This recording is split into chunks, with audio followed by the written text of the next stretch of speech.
Hearing doubles. Unraveling the mysteries of homophones and homonyms.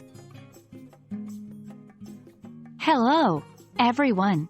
In today's video, we are diving deep into the world of advanced English vocabulary. We are focusing on a special topic that often causes a lot of confusion: homophones and homonyms.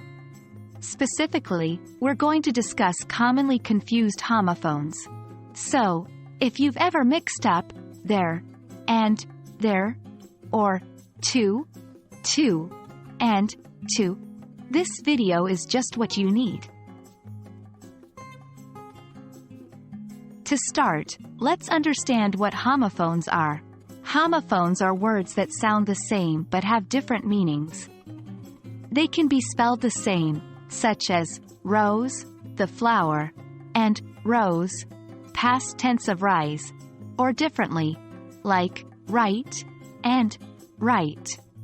Understanding and using the correct homophones can dramatically improve your English comprehension and pronunciation.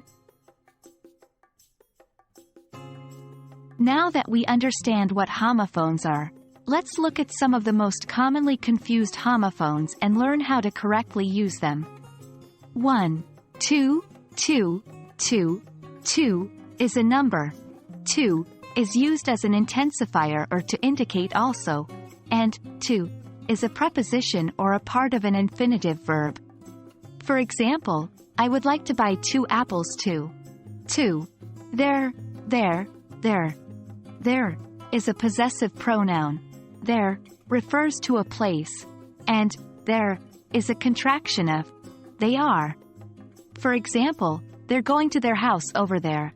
3. Weather refers to the state of the atmosphere, and weather is used to introduce alternatives. For example, I don't know whether the weather will be good for a picnic. 4. Compliment is a nice thing that you say about someone, and compliment means something that completes or goes well with something. For example, I complimented her on her dress. It complements her eyes. 5. Principal can mean the person who leads a school, or a sum of money. Principle, on the other hand, is a basic truth or law. For example, the principal taught us about the principle of gravity. These are just a few examples. There are many more homophones out there. Here are some tips to help you avoid getting tripped up by these homophones. 1. Practice. The more you use these words in context, the easier it will be to remember which one is which. 2. Read and write.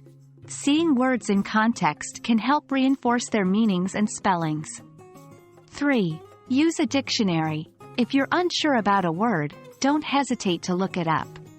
Dictionaries often provide examples of usage that can help clarify things. And that's it for this video. We hope you now have a better understanding of commonly confused homophones and feel more confident using them in your English conversations. Remember, practice makes perfect. Happy learning, and we'll see you in our next video.